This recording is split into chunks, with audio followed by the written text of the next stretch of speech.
to find a way to win tonight was good. I thought we played really well for about 35 minutes, and we got a little sloppy with the ball. But, I was proud of our guys. We had a lot of energy and a lot of intensity yesterday in practice after, suffering a tough defeat on Thursday. And I thought they came out and played for the most part with that kind of energy and that kind of intensity. Got a little sloppy with the ball. We haven't won. We were probably a little nervous. I mean, everything you saw. I mean, I don't know if there's any one thing that stuck out. Missed a couple of free throws, but what I want to focus in on is we got a win that we desperately needed. The Vandal men end the 4-game losing streak with a rematch against 6-1 Eastern Washington on the docket. And while the Vandal women dropped 2 straight, they ready to play host to Eastern Washington as well. Inside the Vandals, next.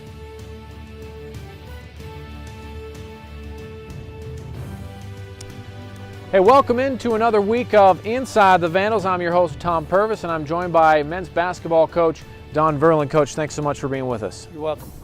Well, Coach, first let's look at this home split that you guys have starting with Thursday on North Dakota. You guys started out that game very well, a 20-5 lead in the first half. What did you like about what your team did early in that game? Played with a lot of energy to start with and played very well defensively and was able to build a little bit of a cushion there. They kind of made a little run right there before half when we went up leading by 7 at half. What changed in that second half for you guys? Well, that's a great question. They came out and were the aggressors, and we didn't respond to how hard they came out, and they got the momentum of the game back, and then they were able to, steal one there at the end. But, I thought that North Dakota did a great job of changing the momentum of the game, and we didn't do a good job of responding to what they came out with the second half. When a team shoots 64% in the second half, as UND did, how much of that is a team just getting hot? Well, a little bit of both.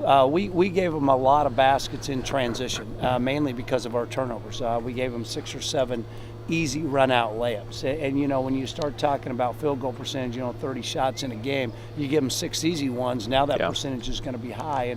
And that was really the difference in that basketball game.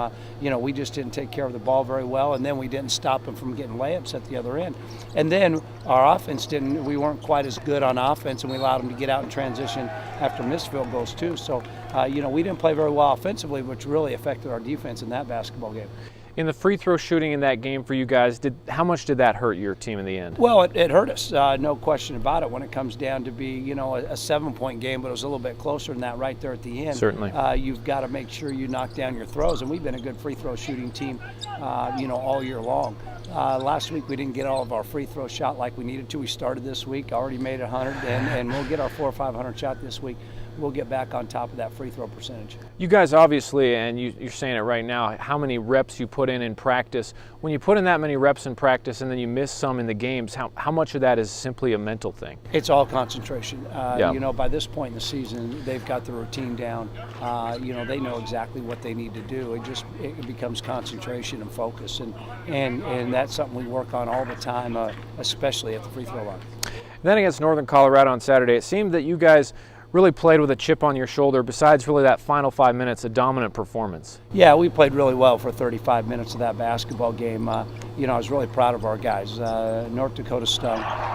We had a spirited practice on Friday. We came out and had that same amount of spirit and energy and intensity that helped us win that basketball game. I thought our guys did a great job really in the first half, but even well into the second half, I thought we played with a high level of not only intensity but execution, and that helped us win that basketball game. Is it easy to tell how your team's going to play from the way they practiced the night before? Yeah, it really is. Especially this team. When this team has practiced well, they've played well. When they haven't practiced quite as well, they haven't played quite as well, and that's easier said than done. And so we've really been working on is making sure, shortening our practices a little bit, making sure they've got a lot of intensity, a lot of energy in them, and hopefully that'll carry on to the games. How nice was it just to get a win against Northern Colorado? Well, it's huge. When you lose 4 in a row, everybody's tight. Everybody's feeling it, no more than the players. They read the papers.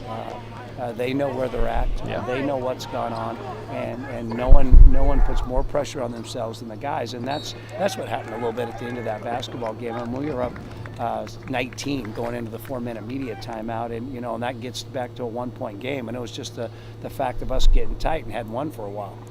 59% from the three-point range in that game. Can you ask for any better than that? No, you can't. We shot the ball very well all night long, you know, and didn't shoot it very well from the free throw line again, but shot it well from the 2 and the 3, and that was a big factor in us beating Northern Colorado. All right, well, we're going to take a break. He's head coach Don Verlin. When we're back, we're talking about Eastern Washington, the big game coming up this weekend for the Vandals. Stick with us.